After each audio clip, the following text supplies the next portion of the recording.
สวัสดีค่ะท่านผู้ฟังขอต้อนรับเข้าสู่รายการเสียงส่องแสงรายการที่เรามาอ่านหนังสือเพื่อเพื่อนๆผู้พิการทางสายตากันนะคะเสียงส่องแสงของเราวันนี้มาถึงตอนที่41412นะคะลำดับที่41412ซึ่งเป็นตอนที่12สำหรับนวนิยายเสียงเรื่อง The Gadfly นะคะหรือว่าอ้ายเหลือบนะขออนุญาตขยับโอเคค่ะ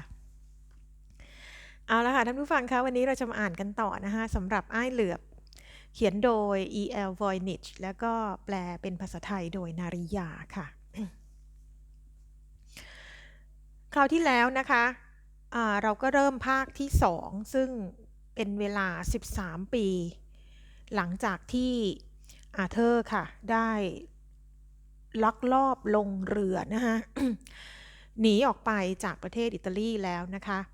เราก็ไม่ทราบว่าในช่วงเวลาเหล่านั้นเกิดอะไรขึ้นบ้างนะคะเเรื่องราวนั้นก็ได้รวบรัดมาถึง13ปีผ่านไปนะคะแต่เราก็ได้เห็นตัวละครอย่างเช่นซินยอร่าบอลล่านะคะซึ่งก็เอจะใช่หรือเปล่านะคะท่านผู้ฟังว่าก็คือเป็นภรรยาของคุณบอลล่านั่นเองนะคะซึ่งเราคงจำได้นะบอลล่าเป็นสหายร่วมอุดมการณ์ของอาเธอร์นะคะเอ๊ะแล้วจะใช่สาวคนนั้นหรือเปล่านะคะเดี๋ยวยังไม่เฉลยนะคะแต่ว่าในการประชุมของเหล่านักต่อสู้นะคะเพื่อปลดปล่อยประเทศนั้นก็ปรากฏว่าได้มีการพูดถึงยุทธวิธีต่างๆนะคะในภาวะที่ถูกปิดกั้นเสรีภาพถูกข่มขู่คุกคามนะคะปราบปรามอย่างรุนแรงจะทำอย่างไรถึงจะฝ่าด่านต่างๆเหล่านี้นะคะเพื่อไปปลุกให้ประชาชนนั้นตื่นขึ้นนะคะเพื่อจะมาร่วมกันต่อสู้นะคะกับระบอบของเผด็จการจะทำได้อย่างไรนะคะก็มีข้อเสนอว่าการออกใบโฆษณาชวนเชื่อเผยแพร่อุดมการณ์อย่างตรงไปตรงมาเนี่ยก็จะต้องถูกจับติดคุกแน่นอนนะคะเพราะฉะนั้นเนี่ยควรจะใช้ยุทธวิธีที่แหลมคมด้วยการใช้วิธีการเสียดสีเย้ยหยันนะคะเรียกว่าสร้างความตลกขบขันนะคะขึ้นมานะคะอันนี้ก็แหมทำให้นึกถึง สถานการณ์ในประเทศไทยนะคะอย่างเช่นในช่วง5ปีหลังรัฐประหารที่12พฤษภาคม2557นี่ก็เกิดแนวทางแบบนี้ขึ้นมา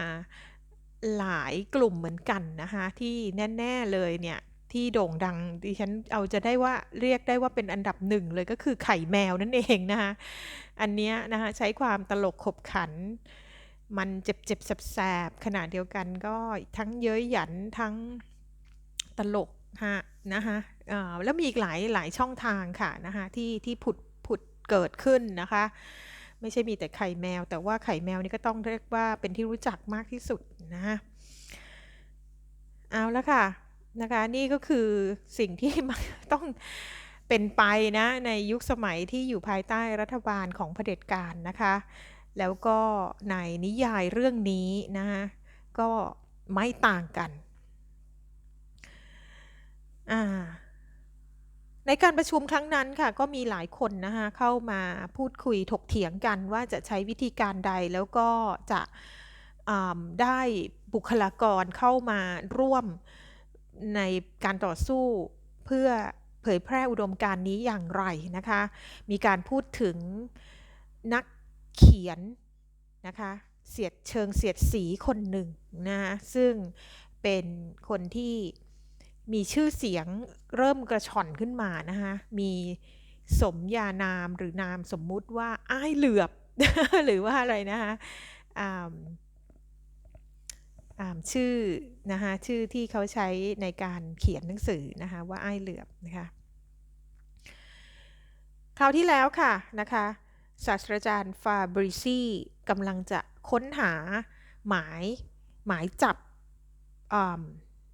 นักเขียนคนนี้หรืออ้ายเหลือบนี้นะคะเพื่อที่จะมาดูหน้าดูตากันนะคะเดี๋ยววันนี้เราจะได้เห็นหน้าหรือเปล่านะเดี๋ยวเราลองดูนะคะค่ะศาสตราจารย์ฟาบริซีก็ ได้ค้นเข้าไปนะคะในลิ้นชักโต๊ะนะคะว่าจะหาหมายจับจะเห็นไหมนะคะจะได้เอามาพูดคุยกันในวงประชุมนั้น อ๋อ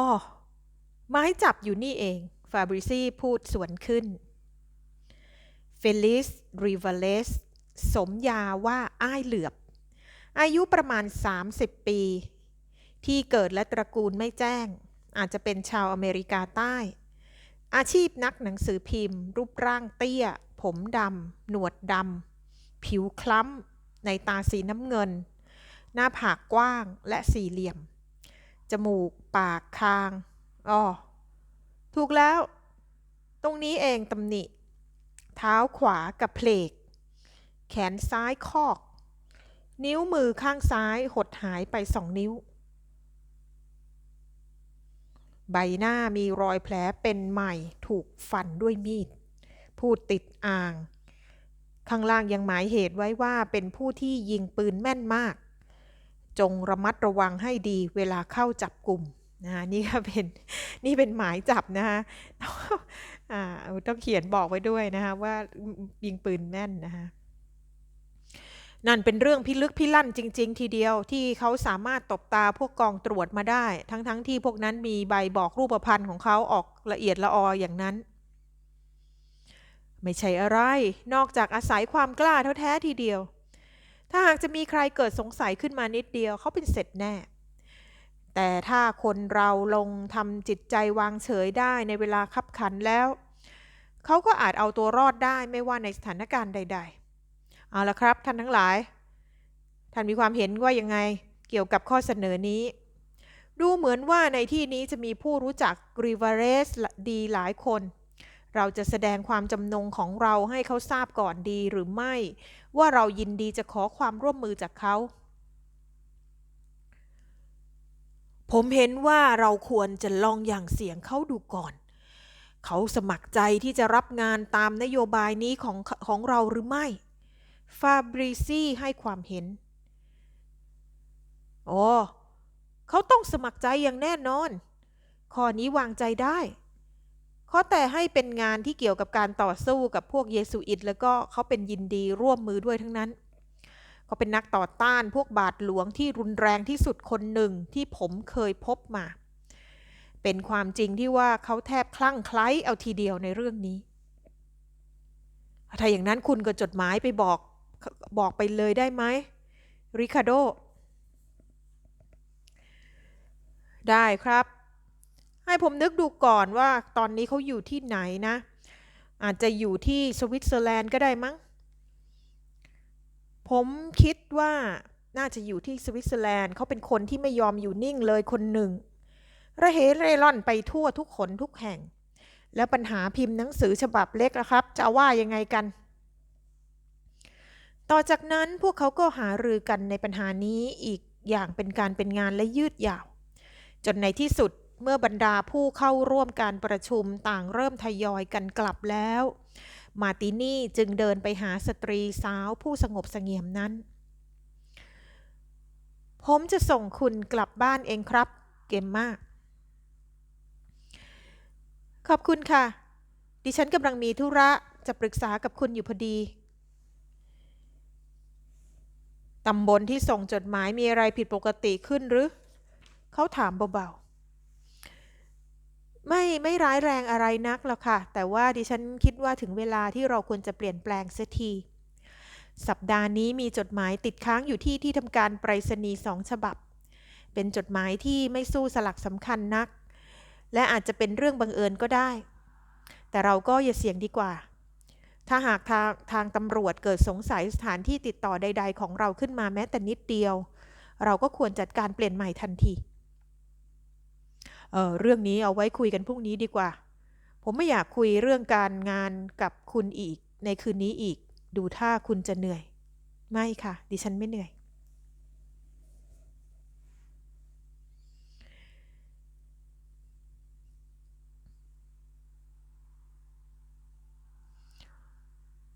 คุณผู้หญิงอยู่บ้านไหมแคที่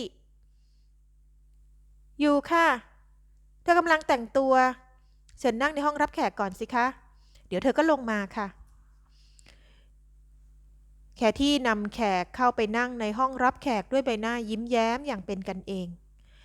มาร์ตินี่เป็นแขกที่หล่อนยินดีต้อนรับเป็นพิเศษเขาพูดภาษาอังกฤษได้แม้ว่าจะพูดได้อย่างชาวต่างประเทศทั่วไปก็ยังนับว่าน่าเลื่อมใสมากทีเดียวและเขายังผิดกับแขกอื่นๆซึ่งพอนั่งลงปุ๊บก็คุยขโมงถึงแต่เรื่องการเมืองจนยันสว่างไม่ว่านายผู้หญิงจะเหน็ดเหนื่อยสักเพียงใดก็ตามยิ่งกว่านั้นในระหว่างที่นายผู้หญิงของหล่อนกำลังตกอยู่ในภาวะคับแค้นอย่างแสนสาหัสเนื่องจากบุตรเพิ่งตายมิหนำซ้ำสามีก็กำลังจะตายจากไปอีกคนหนึ่งเขาได้เดินทางไปให้ความช่วยเหลือเธอถึงมณฑลดีวอนเชอร์ในประเทศอังกฤษนับแต่นั้นมาแคที่ก็รู้สึกว่าชายรูปร่างสูงใหญ่เถอะทะและเงียบขรึมผู้นี้เป็นเสมือนหนึ่งคนในครอบครัวเดียวกันเช่นเดียวกับเจ้าแมวดำที่เกียจคร้านบนเข่าของเขาก็คงรู้สึกเช่นเดียวกับหล่อน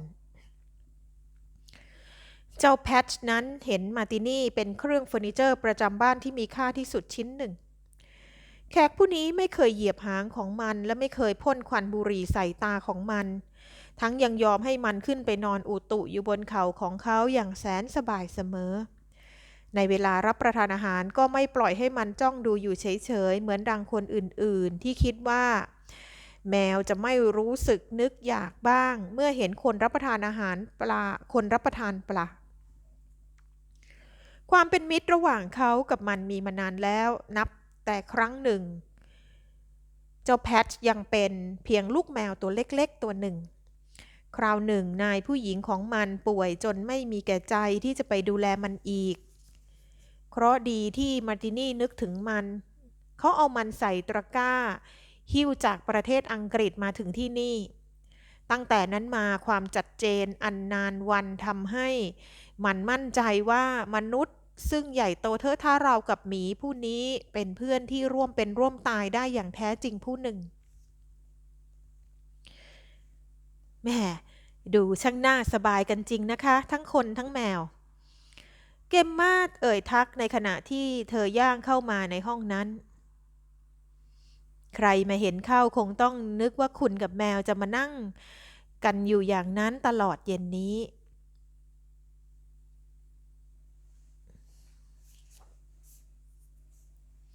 มาร์ตินี่ค่อยๆ ยกแมวดำลงจากเข่าของเขาผมมาวันหน่อยก็เพราะหวังว่าคุณจะเลี้ยงน้ำชาผมสักอิ่มหนึ่งก่อนที่เราจะออกไปด้วยกันเย็นนี้ที่นั่นคนคงจะแน่นมากและที่บ้านกราซินี่ก็ไม่เห็นจะมีอาหารอะไรอร่อยบ้านสมัยใหม่แบบนั้นไม่มีวันทำอะไรได้อร่อยเป็นอันขาดดูเอาเถอะคุณก็ปากร้ายพอๆกับแกลลี่อีกคนโธ่กราซินี่ที่น่าสงสารแม้ไม่ยกเอาความผิดของภรรยาที่ไม่รู้จักดูแลบ้านช่องไปสุมไว้ให้แกก็ถูกกล่าวหาพออยู่แล้วน้ำชาจนจะได้แล้วค่ะแคที่ทำเค้กเดวอนเชอร์ไว้ให้คุณเป็นพิเศษด้วยแคที่ใจดีเสมอจริงไหมเจ้าแพทอ๋อผมนึกว่าคุณจะลืมเสื้อสวยชุดนี้แล้วซะอีกก็ดิฉันรับปากคุณไว้ว่าจะสวมนี่คะถึงแม้ว่าจะไม่ค่อยเหมาะกับอากาศที่ค่อนข้างร้อนสักหน่อยในเย็นวันนี้ไปถึงฟิเอโซเล่ก็คงจะค่อยเย็นลงผมเห็นว่าไม่มีอะไรจะเหมาะกับคุณเท่าเสื้อขนแกะสีขาวผมเอาดอกไม้มาฝากคุณ2-3 ดอกด้วยกลัดติดกับเสื้อคงงดงามมากทีเดียวแหมกุหลาบพวกนี้ช่างสวยน่ารักเหลือเกินดิฉันชอบมากค่ะแต่ปักไว้ในแจกันดีกว่านะดิฉันไม่ชอบประดับดอกไม้เอาอีกแล้วความคิดเรื่องถือโชคถือลางมาอีกแล้วเปล่าไม่ใช่ค่ะดิฉันเพียงแต่คิดว่ามันคงจะนึกเบื่อหน่ายมากทีเดียวที่จะต้องไปจับเจ้าอยู่กับคนที่งุ่มง่ามอย่างดิฉันตลอดทั้งคืน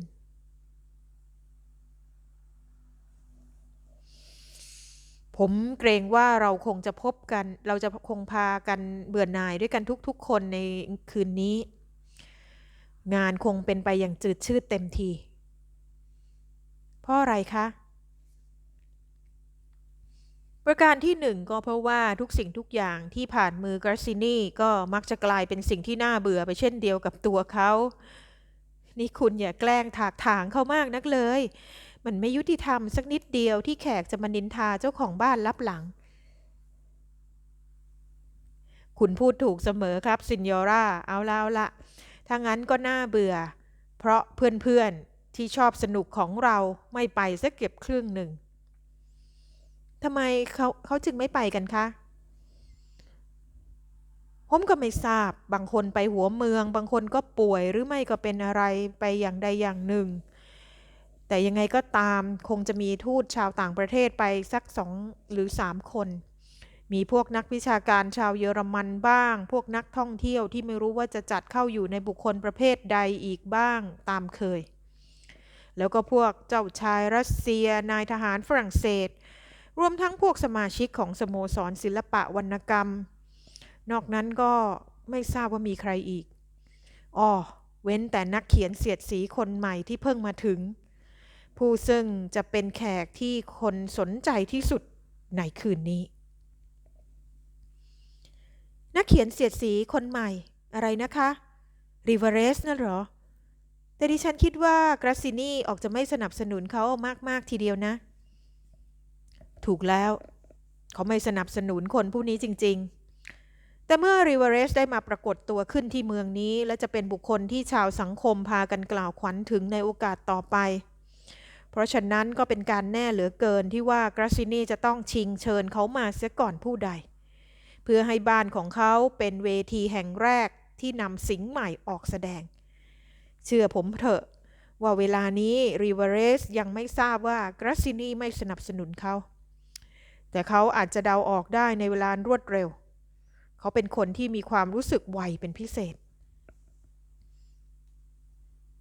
ดิฉันไม่ทราบเลยว่าเขามาถึงตั้งแต่เมื่อไหร่เพิ่งมาถึงเมื่อวานนี้เองอ๋อน้ำชามาแล้วไม่ต้องคุณไม่ต้องลุกให้ผมจัดการให้ดีกว่ามาตินี่ไม่เคยมีความรู้สึกเป็นสุขอื่นใดยิ่งกว่าการได้นั่งอยู่ในห้องหนังสือเล็กกระทัดรัดห้องนี้มิตรภาพของเกมม่าและเสน่ห์ที่เป็นไปเองโดยไม่รู้เนื้อรู้ตัวของเธอที่มีต่อเขาตลอดจนนิสัยเรียบๆและตรงไปตรงมาที่เธอมีต่อสหายร่วมงานเป็นสิ่งอันเจิดจำรัดที่สุดในชีวิตของเขาอย่างที่มิอาจจะสรรหาสิ่งใดมาเสมอเหมือนไม่ว่าจะเป็นขณะใดก็ตามที่เขาเริ่มรู้สึกว่าจิตใจกำลังไม่สบายและเศร้าหมองเมื่อเสร็จจากงานแล้วเขาก็จะแวะมาหาเธอและมักนั่งอยู่กับเธอเงียบๆโดยไม่ปริปากพูดคุยอะไรกันเลยเขามองดูเธอซึ่งนั่งก้มหน้าถักไหมพรมหรือไม่เช่นนั้นก็รินน้ำชาแต่เธอไม่เคยถามเขาเลยว่ากลัดกลุ้มด้วยเรื่องอะไรและก็ไม่เคยปลอบประโลมเขาด้วยคำพูดใดแต่เขาก็มักจะจากไปด้วยความเข้มแข็งและเยือกเย็นขึ้นกว่าเดิมและด้วยความรู้สึกดังที่เขาพูดกับตัวเองว่าเขาจะสามารถมีชีวิตอยู่ต่อไปด้วยดีอีกสัก2 สัปดาห์เธอมีความสามารถเป็นพิเศษในการให้คำปลอบประโลมโดยเธอเองก็ไม่รู้สึกตัวเลยเมื่อ2 ปีก่อนเพื่อนร่วมใจที่สนิทที่สุดของเขาหลายคนถูกหักหลังที่กาลาเบรียและในที่สุดก็ถูกยิงเป้าที่นั่นเสมือนฝูงสุนัขจิ้งจอกบางทีอาจจะเป็นเพราะความเชื่อมั่นอันแน่วแน่อย่างไม่เสื่อมคลายของเธอนั่นเองที่ช่วยให้เขาพ้นมาเสียจากความสิ้นหวังและหมดอะไรตายอยากในชีวิตในเช้าวันอาทิตย์บางวันเขาก็มาปรึกษาเรื่องงานกับเธอซึ่งส่วนมากเกี่ยวกับงานที่จะต้องปฏิบัติในพรรคมัสซินีอันที่ทั้งสองต่างสังกัดอยู่ทั้งยังเป็นสมาชิกที่เข้มแข็งและซื่อสัตย์ที่สุดในเวลาเช่นนี้เธอจะเปลี่ยนไปเป็นอีกคนหนึ่งที่มีความเฉียบแหลมเยือกเย็นและมีเหตุผล เป็นผู้ที่มีความละเอียดรอบคอบที่สุดและเที่ยงธรรมที่สุดสหายร่วมงานเคลื่อนไหวทางการเมืองอย่างใกล้ชิดกับเธอเท่านั้นที่ประจักษ์ว่าเธอเป็นนักปฏิวัติที่ได้ผ่านการฝึกฝนอบรมมาแล้วและกอบด้วยระเบียบวินัยที่ดียิ่งผู้หนึ่งเป็นสมาชิกที่พรรคสามารถวางใจได้กล้าหาญและมีคุณค่าในทุกๆด้านเพียงแต่อาจขาดความมีชีวิตชีวาและปราศจากบุคลิกภาพไปบ้างแกลลี่เคยวิจารณ์เธอว่าเธอเกิดมาสำหรับเป็นนักวางแผนเธอคนเดียวเก่งกว่าเราถึง1 โหลแต่นอกจากนี้แล้วก็ไม่เห็นมีอะไรอีกส่วนมาดอนน่าเกมม่าในความรู้สึกของมาร์ตินี่จะเป็นอย่างไรนั้นยากที่จะทราบได้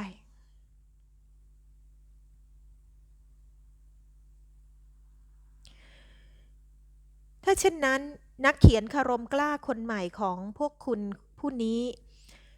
เป็นคนยังไงคะเธอเอี้ยวตัวมาถามขณะเปิดฝาตู้ติดผนัง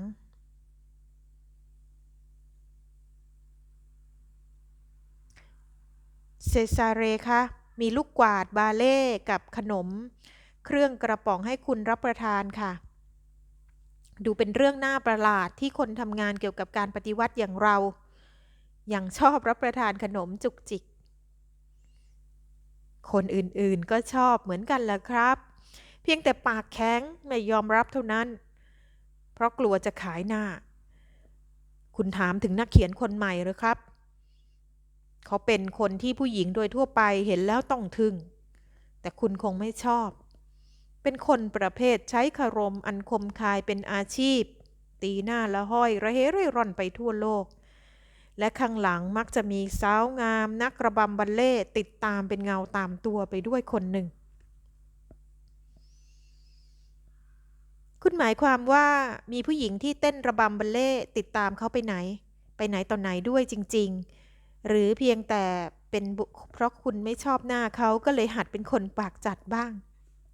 พุทโธเอ้ยไม่ใช่อย่างนั้นครับผู้หญิงเต้นระบำบัลเล่คนนี้มีตัวตนจริงๆแล้วก็สวยซะด้วยสิสำหรับในทัศนะของคนที่ชอบความสวยแบบฉูดฉาดบาดตาแต่สำหรับส่วนตัวผมแล้วผมไม่ชอบตามที่ริคาร์โดเล่านั้นผู้หญิงคนนี้เป็นยิปซีในฮังการีหรืออะไรเทือกๆนั้นเป็นสาวเต้นบัลเล่ในโรงละครแถบเมืองกาลิเซียดูเหมือนเขาจะเป็นคนน่าทนพอใช้เพราะเวลาเขาแนะนำผู้หญิงคนนี้ให้ใครต่อใครรู้จักเขาแนะนำเหมือนกับหล่อนเป็นญาติสาวที่ยังไม่ได้แต่งงานของเขาคนหนึ่งก็ดีนี่คะถ้าหากเขาเป็นผู้ช่วยพาเธอให้พ้นออกจากบ้านได้คุณอาจจะมองในแง่ดีอย่างนั้นซินโยราที่รักแต่ชาวสังคมเขาไม่ได้มองอย่างคุณนี่ผมคิดว่าเกือบทุกคนคงไม่พอใจมากทีเดียวเมื่อได้รับการแนะนำให้รู้จักกับผู้ที่ใครๆก็รู้ดีว่าเป็นเมียลับของเขาพวกนั้นทราบได้ยังไงคะนอกเสียจากว่าเจ้าตัวเขาจะบอกเองโอ้โหเป็นเรื่องที่แจ่มแจ้งเหลือเกินเอาไว้คุณพบหล่อนคุณจะเข้าใจผมคิดว่าแม้เขาจะกล้าดีเพียงไรแต่ก็คงไม่กล้าถึงกับพาหล่อนไปที่บ้านกราซินีพวกนั้นคงไม่ยอมต้อนรับหล่อนคุณนายกราซินีเป็นผู้หญิงที่ไม่ยอมทำอะไรผิดธรรมเนียมแต่ดิฉันต้องการรู้จักนายริเวเรสคนนี้ในฐานะที่เขาเป็นนักเขียนคารมกล้า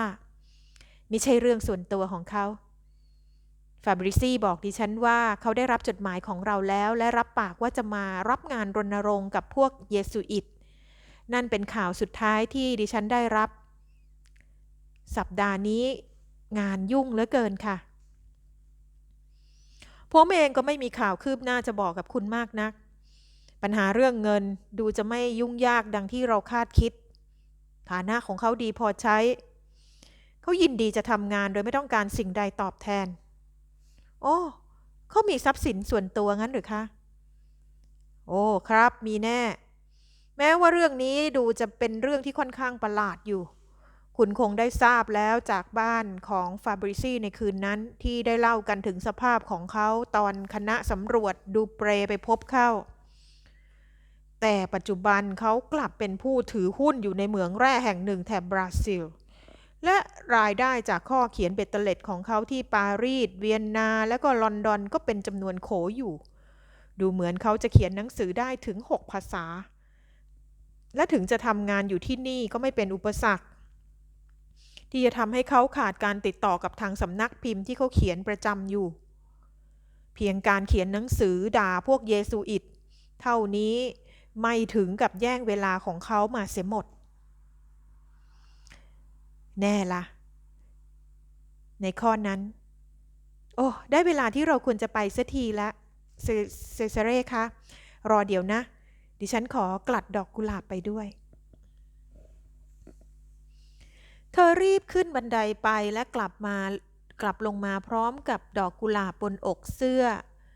คลุมศีรษะด้วยผ้าคลุมไหล่ลูกไม้สีดำผืนยาวแบบสเปนมาตินี่พินิจพิจารณาเธอด้วยสายตาของศิลปินงามราวกับพระราชินีซินยอราที่รักช่างเหมือนกับพระนางชีบ้าผู้ยิ่งใหญ่และฉลาดเฉลียวไม่มีผิด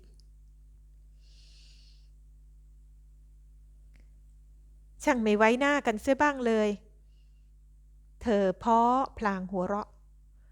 คุณก็ทราบดีว่าดิฉันต้องพยายามฝึกหัดตัวเองอย่างลำบากยากเย็นเพียงไรที่จะเรียนแบบการแต่งตัวให้ดูคล้ายพวกคุณหญิงคุณนายในวงสังคมทั้งหลายคนทำงานอย่างเรานี่ใครบ้างนะที่อยากแต่งตัวให้เหมือนพระนางชีบ้าเพราะนั่นไม่ใช่วิธีจะเลี่ยงจากสายลับถึงคุณจะพยายามอย่างไรก็แล้วแต่ชาตินี้ทั้งชาติก็ไม่มีวันที่จะวางท่าได้เหมือนพวกคุณหญิงคุณนายโง่ๆในวงสังคมอย่างเด็ดขาดแต่ก็ไม่เป็นไรหรอกครับเพราะคุณสวยเกินกว่าที่พวกสายลับจะเดาความคิดเห็นของคุณออกแม้ว่าคุณจะทำท่าเอียงอายชะม้ายชะมดอยู่ข้างหลังพัดด้ามจิ๋วไม่ได้เหมือนคุณนายกราซินีก็ไม่เป็นไรโธ่เซเซเร่อย่าค่อนแค่ผู้หญิงที่น่าสงสารคนนั้นเลยอ้าวนั่นแน่ทานขนมดับโมโหเสียอีกนิดเรียบร้อยหรือยังคะเราไปกันเถอะมาตินี่พูดถูกที่ว่างานคืนนี้แขกคงจะมากและน่าเบื่อบรรดาผู้ทรงภูมิที่มีชื่อเสียงทั้งหลายต่างจับกลุ่มสนทนาเรื่องสัพเพเหระด้วยท่าทางสุภาพเรียบร้อยแต่ดูหงอยเหงาจืดชืดในขณะเดียวกันที่บรรดานักท่องเที่ยวซึ่งไม่ทราบว่าจะจัดให้เข้าอยู่ในประเภทใดกับพวกเจ้าชายรัสเซีย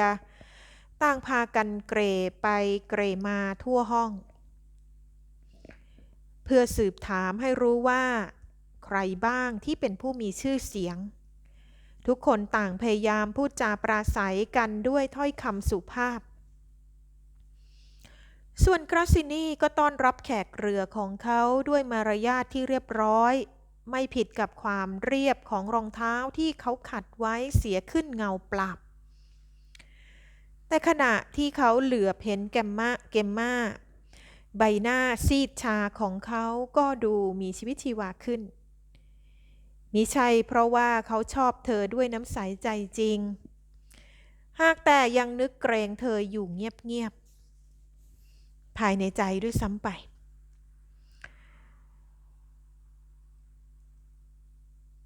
เพราะเขาตระหนักแก่ใจดีว่าถ้าหากปราศจากเธอสักคนหนึ่งแล้วห้องรับแขกของเขา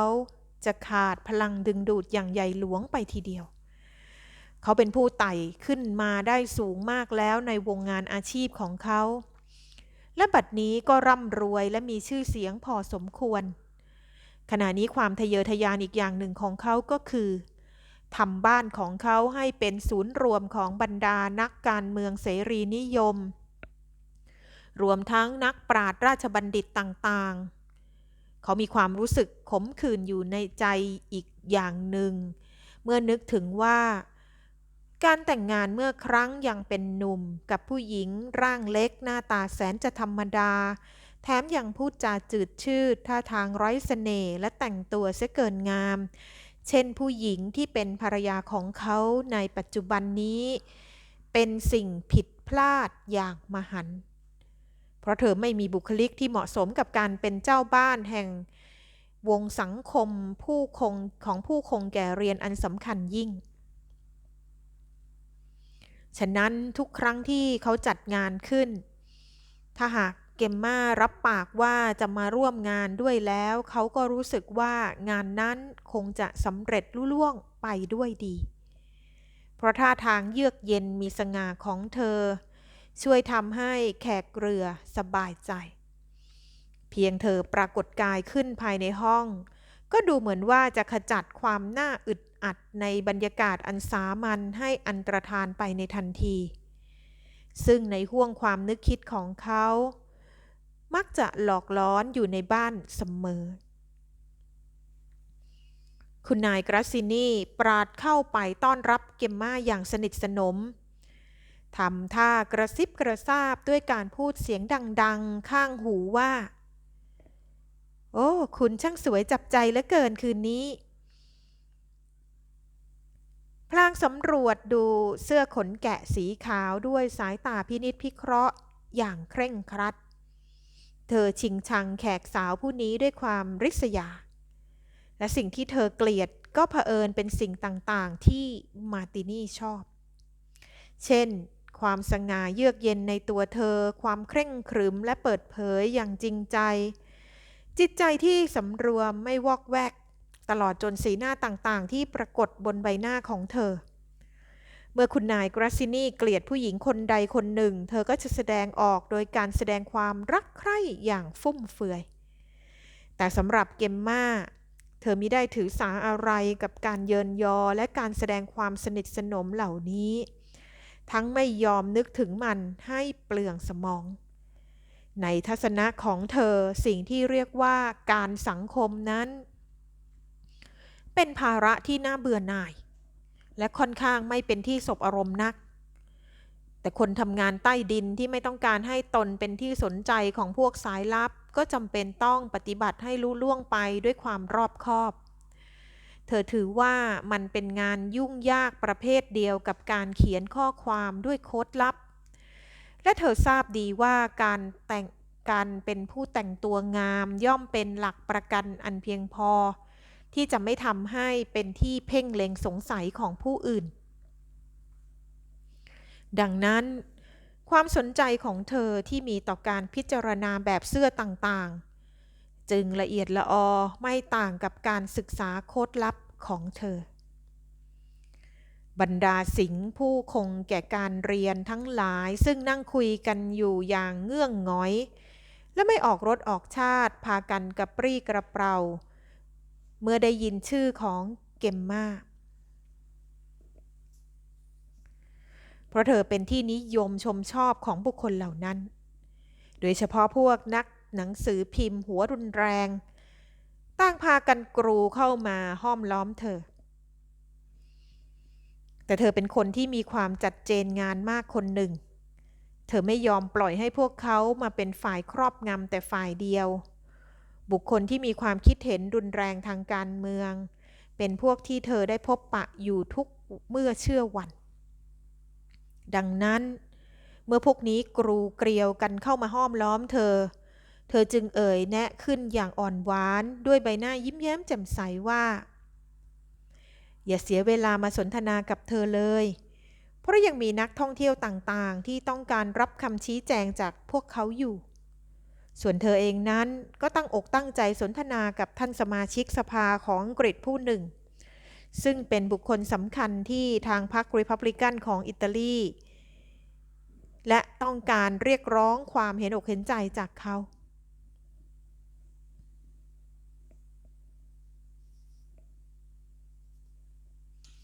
เธอทราบมาว่าเขาเป็นผู้เชี่ยวชาญทางการคลังดังนั้นเธอจึงเริ่มเรียกร้องความสนใจของเขาด้วยการขอทราบความคิดเห็นเกี่ยวกับปัญหาเงินตราของออสเตรียทางหลักวิชาการหลังจากนั้นก็วกไปพูดเรื่องงบประมาณของรัฐลอมบาร์ดีเวเนเชียอย่างคล่องแคล่ว และได้เรื่องได้ราวเดิมทีชาวอังกฤษผู้นี้คิดว่าการสนทนาคงเป็นไปอย่างน่าเบื่อและไร้สาระเมื่อได้ยินเธอพูดถึงสิ่งเหล่านี้เขาก็มองเธอด้วยความทึ่งและนึกเกรงไปว่าตนจะตกอยู่ในกำมือของสตรีผู้คงแก่เรียนแต่เมื่อได้เห็นกิริยาที่น่าดูตลอดจนการเจรจาที่น่าสนใจก็ทำให้เขาต้องยอมจำนนแต่โดยดีและหันมาสนทนากับเธอด้วยปัญหาทางการคลังของอิตาลีอย่างเป็นการเป็นงานทันทีราวกับว่าเธอก็คือเมตเทอร์นิกรัฐบุรุษคนสำคัญของออสเตรียเมื่อเกรซินีเดินนำชาวฝรั่งเศสคนหนึ่งเข้ามาท่านสมาชิกสภาผู้นี้จึงได้ขอตัวลุกขึ้นยืนและผละจากมาด้วยความรู้สึกงงงวยว่าสาเหตุที่ชาวอิตาลีพากันไม่พอใจนั้นคงจะมีสิ่งอื่นมากกว่าที่เขาคิดตอนดึกเกมม่าแอบเลี่ยงไปที่เทอร์เรสใต้หน้าต่างห้องรับแขกเพื่อนั่งพักตามลำพังสักครู่หนึ่งท่ามกลางต้นคาเมเลียอันสูงใหญ่และต้นโอลีอันเดอร์เนื่องจากอากาศอบอ้าวและผู้คนเดินไปมาไม่หยุดหย่อนภายในห้องทำให้เธอเริ่มรู้สึกปวดศีรษะริมเทอร์เรสอีกด้านหนึ่งมีต้นปาล์มและเฟิร์นปลูกไว้ในกระถางใหญ่ตั้งเรียงรายอยู่เป็นแถวและยังมีต้นลิลลี่และดอกไม้อื่นๆขึ้นอยู่หนาแน่นทำให้กลายเป็นฉากกำบังที่เหมาะยิ่งและข้างหลังฉากธรรมชาตินี้มีที่ว่างเป็นซอกเล็กๆซึ่งสามารถมองเห็นทิวทัศน์อันงดงามภายในหุบเขาณที่ว่างแคบๆในระหว่างต้นไม้เหล่านี้ยังมีกลิ่นต้นทับทิมที่เพิ่งออกดอกยื่นเข้ามาห้อยระเกะระกะอยู่เกมม่าหลบเข้าไปนั่งพักอยู่ในมุมสงบแห่งนี้ด้วยความประสงค์ว่าจะไม่มีใครพบเธอจะได้นั่งพักอยู่อย่างเงียบๆตามลำพังสักครู่จนกว่าหายจากอาการปวดศีรษะคืนนี้นับว่าอากาศอบอุ่นและน่าสบายทีเดียวแต่เพราะเธอเพิ่งออกมาจากห้องที่มีอากาศอบอ้าวจึงรู้สึกว่าค่อนข้างจะเย็นไปสักหน่อยเธอดึงผ้าคลุมไหล่ลูกไม้กระชับตัวต่อมาอีกครู่หนึ่งมีเสียงพูดและเสียงฝีเท้าคนเดินมาทางเทอร์เรสที่เกมม่านั่งอยู่ปลุกให้เธอตื่นขึ้นจากอาการเคลิ้มหลับเธอถอยหลบเข้าไปในเงามืดเพราะไม่ประสงค์จะให้ผู้ใดเห็นเพื่อเธอจะได้มีเวลานั่งพักอยู่ในความเงียบต่อไปอีกสักครู่ก่อนจะเข้าไปสู่วงสนทนาที่ทำให้สมองของเธอล้าเหลือเกินแต่ช่างน่ารำคาญอย่างยิ่งที่เสียงฝีเท้านั้นมาหยุดอยู่ในฉากกำบังพอดีครั้นแล้วเสียงแหลมเล็กของคุณนายกราซินีที่คุยฉอดอยู่ตลอดเวลาก็หยุดไปครู่หนึ่งอีกเสียงหนึ่งเป็นเสียงผู้ชายซึ่งฟังดูทุ้มและไพเราะมากแต่ในความไพเราะนั้นมีหางเสียงลากชอบกลเจือปนอยู่ด้วยที่เป็นเช่นนี้อาจเป็นเพราะผู้พูดพยายามแก้ไขนิสัยที่พูดติดอ่างอยู่เป็นนิดและยิ่งกว่าจะเป็นเพราะเสแสร้งดัดเสียง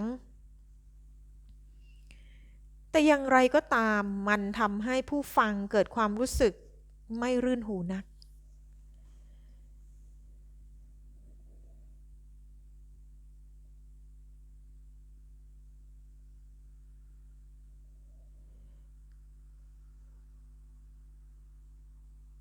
คุณนายบอกว่าเธอเป็นคนอังกฤษหรือครับแต่ชื่อของเธอเป็นชาวอิตาลีชัดๆอะไรนะบอลล่าเหรอครับถูกแล้วค่ะเธอเป็นภรรยาม่ายของโจวานนี่บอลล่าซึ่งตายที่อังกฤษเมื่อประมาณ4 ปีมาแล้วอ้าวคุณจำไม่ได้เหรอคะอ๋อดิฉันก็ลืมไปคุณไม่ได้อยู่เป็นหลักเป็นแหล่งเพราะฉะนั้นจึงไม่ทราบ ว่าในประเทศที่เคราะห์ร้ายของเรานี้มีวีรชนที่พลีชีพเพื่อชาติมาแล้วมากน้อยเพียงใดมันมากมายก่ายกองเหลือเกินค่ะคุณนายกราซินีถอนหายใจเธอมักพูดกับคนแปลกหน้าแบบนี้เสมอแสดงตนราวกับเป็นผู้รักชาติที่ห่วงใยในประเทศชาติที่สุดมองดูแล้วเหมือนเด็ก